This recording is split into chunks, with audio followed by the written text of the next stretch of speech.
Senator Tim Scott of South Carolina gave the Republican response to President Biden's address to Congress. He joins us now from Mount Pleasant, South Carolina. Good morning, Senator. Good morning, John. I hope you're doing well. I am. Last time we were talking, we got cut a little tight there in conversations about your effort to pass some police reform through the Senate. So we're going to start there today. When we talked, it was in the summer. You were pessimistic. You have recently said you are optimistic about the course of negotiations. What gives you that optimism? Well, John, let me just say this. One of the reasons why I asked to lead this police reform conversation on my side of the aisle is because I personally understand the pain of being stopped 18 times driving while black. I also have seen the beauty of when officers go door to door with me on Christmas morning, delivering presents to kids in the most underserved communities.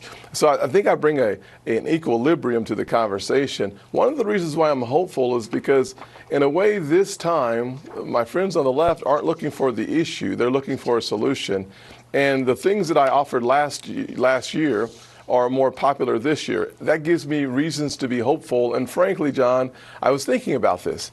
Think about the parts of the two bills that are in common. Data collection. I think through negotiations and conversations, we are now closer on no-knock warrants and chokeholds. And there's something called Section 1033 that has to do with getting government equipment from the military for local police. I think we're making progress there too. So we have literally been able to bring these two bills very close together. And if we remember, the goal isn't for Republicans or Democrats to win, but for our communities to feel safer and our officers to feel respected. If we can accomplish those two major goals, the rest will be history. A lot sunnier picture than when we talked during the summer. Let me ask you about the question of qualified immunity, just to remind people this is a legal framework that, on the one hand, some people say protects police who are acting in good faith. Critics say that it's a shield when police cross the line.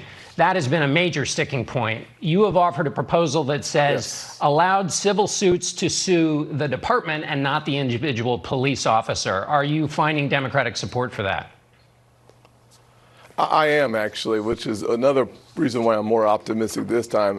What we want to do is make sure that the bad apples are punished, and we've seen that through convictions from Michael Slager in 2015 when he shot Walter Scott in the back, and to recently, just last several days, on the George Floyd convictions. Those are promising signs, but the real question is, how do we change the culture of policing?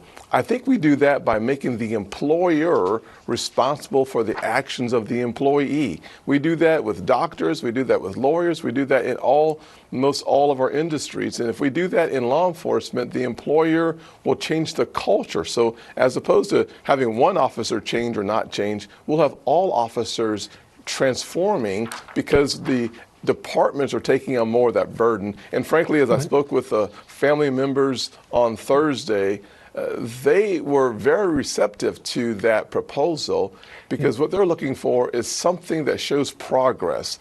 I think that does it. When you talk about changing the culture, I wonder what your assessment is of, in your own party, how many people think there is a need for police reform at all. Tucker Carlson is very influential with the Republicans, and he quoted you and many others who said after the Chauvin verdict, there's more work to be done. You're talking about changing that culture, and he seemed to think that was not a legitimate position. What's your feeling about that? Well, one of the reasons why I started our conversation, John, with reality, that as a United States Senator, I've been stopped several times in the last 3 years in the Capitol and on the streets throughout the country. So I'm not having a conversation about some theory or philosophy. I'm saying that there is a way for us to restore more confidence from communities of color and say to our officers, we want character-driven officers responding to crises in neighborhoods. Those are two things that we can accomplish. I think my party, significant numbers in my party, have already said to me, we will go where you go on this issue as long as I can explain my position, and we're going to do that. Let me ask you about your theory about race. You said America is not a racist country in your response to the president. The president has subsequently said he agrees with you. But you've also said, so there's some common ground there. You've also said to suggest there aren't racial challenges and patterns is for someone to be blind. And you've also said that the system is breaking the back and breaking the spirit of millions of people in our country. And you're talking about Black Americans who are being affected by that system. So help people understand when you say it's not a racist country, but then you do talk about a system that targets Black Americans. You've talked about it today. Help people square those two statements. Sure, absolutely. Well, first, let me say, thank goodness that finally our president, our vice president, and one of the leaders in the Democrat caucus in the House, Jim Clyburn, have all come forward and said exactly what I've been saying for a long time. America is not a racist country. The question is there a lingering effect after a couple of centuries of racism and discrimination in this nation? The answer is absolutely. The question we should be debating and fighting over is how do we resolve those issues going forward? One side says, I'm going to take from some to give to others. Fighting bigotry with bigotry is hypocrisy. It just doesn't work. The second, our side, what I've suggested is let's expand opportunity and make sure that we are fully equipped for the challenges of the future. One of the reasons why we have fought for and won the highest level of funding for historically Black colleges, Republicans leading that fight, is because I understand that if I can level the playing field in education, we will actually see human flourishing like we've never seen before. If we focus our attention in healthcare, as we have on sickle cell anemia or on opportunity zones for bringing resources into poor communities, we'll see what we have seen, which is the unemployment rates hitting all-time lows for African Americans, Hispanics, 70-year low for women. Those things actually matter, John. Yeah, but when you say one side is talking about taking from one side to the other, I mean, this is, people pay taxes, and there's an argument that the taxes that are paid should go to communities that we've seen, especially under COVID-19, have been disproportionately affected, and that's laid bare a lot of the inequities. So you're not saying that making sure that there's money that goes to those Black communities is a bad thing. Well, John, let me say it differently. When you pass a COVID package with $2 trillion of spending, and in your package you hide in there, if you are a Black farmer, we will give you resources, but if you are a white farmer, you're excluded from those same resources. That's taking from one to give to the other.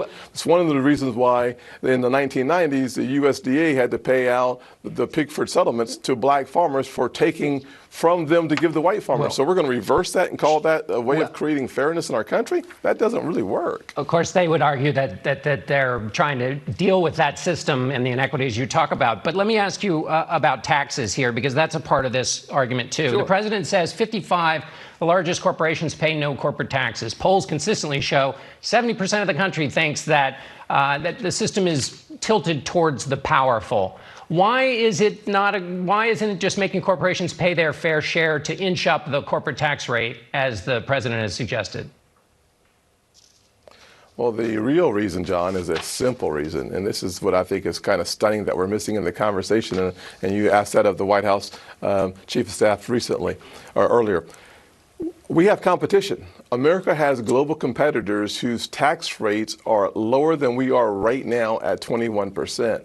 Therefore, by taking it to 28%, you actually rebalance the world against American workers. It's one of the reasons why the Biden plan suppresses wages long term and slows the growth of our economy, because our competition is significantly lower than ours. You cannot compete in a global competition with higher taxes versus lower taxes and expect to win more of the contracts. That's kind of simple. I want to get you on the record about one final thing, if I may, Senator. You talked about having an honest conversation about common sense and common ground.